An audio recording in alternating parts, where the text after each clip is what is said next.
大家好，我哋係 Iverson、趙海林、李思榮同 Henry。首先今日會介紹所有擊劍技術基礎、預備姿勢。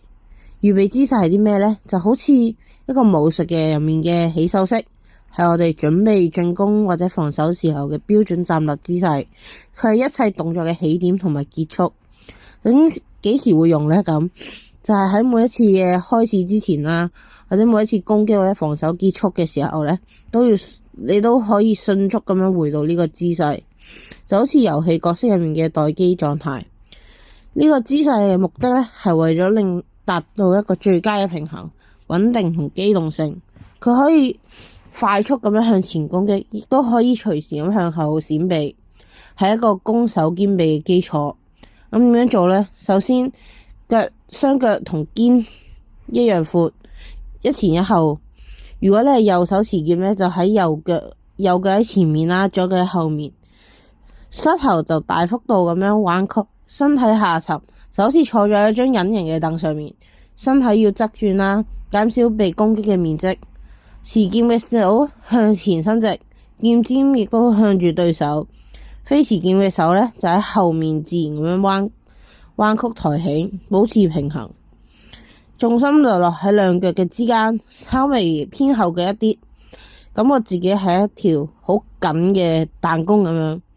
常見錯誤啦，就係第一就係膝頭咧打直或者彎曲唔夠，咁樣會失去爆發力同靈活性。第二，身體正對對手，咁樣會令到目標面積變大，更加容易被人擊中。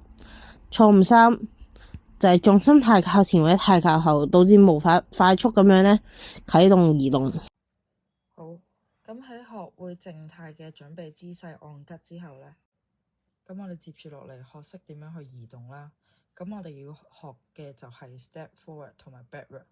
咁呢個呢係一個保持按吉準備姿勢嘅前提下進行前後移動嘅基本步伐啦，亦都係劍擊當中嘅步伐基礎。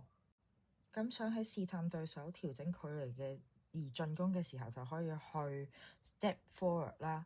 咁如果係想避過攻擊或者係重新組織嘅時候咧，就可以用一個 backward 嘅。劍擊呢項運動咧就唔係一個定點去戰鬥嘅，係需要控制嘅距離先可以控制個比賽，咁樣先可以令到同對手之間保持一個安全距離同埋一個攻擊距離。都要留意翻啦，移動嘅時候咧，上半身嘅姿態咧就一定 keep 住保持不變啦，行後邊嘅腳跟啦，兩隻腳要保持同樣嘅速度同埋同樣嘅姿勢啦，而退後都係咁樣。步伐咧就係要輕快穩，腳準完全貼晒地啦，咁避免上下跳動啦。咁亦都要留意翻個步伐唔可以太大啦，導致重心唔穩啦，失去咗平衡啦。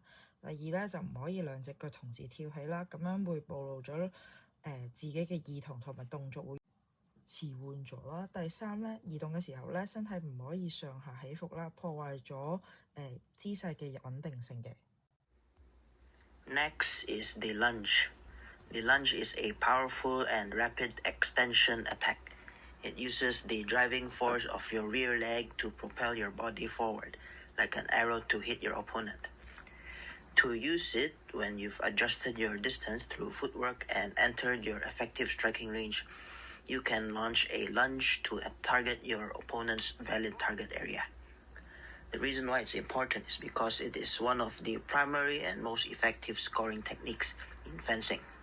It instantly covers the distance beyond your arm's reach, making the attack sudden and threatening. To do so, step 1 is the initiation. Start from a solid on-guard stance. And step 2 is the attack. The front foot swiftly step forward in a long stride while the weapon arm fully extends, aiming the point precisely at the target. And step 3, the drive. The key is to powerfully push and straighten the rear leg, providing the forward thrust like releasing a drawn bowstring. Step 4 is the position. At full extension, the front knee should be above the ankle, the rear leg is straight, and the torso remains upright and balanced. The rear arm swings down and back for counterbalance. Step 5 is the recovery. After the attack, use the pushback from the front leg to quickly withdraw back onto the on-guard stance. common mistakes to avoid is only moving the arm, not the feet, resulting in insufficient reach. Failing to fully push and straighten the rear leg, leading to weak power and slow speed.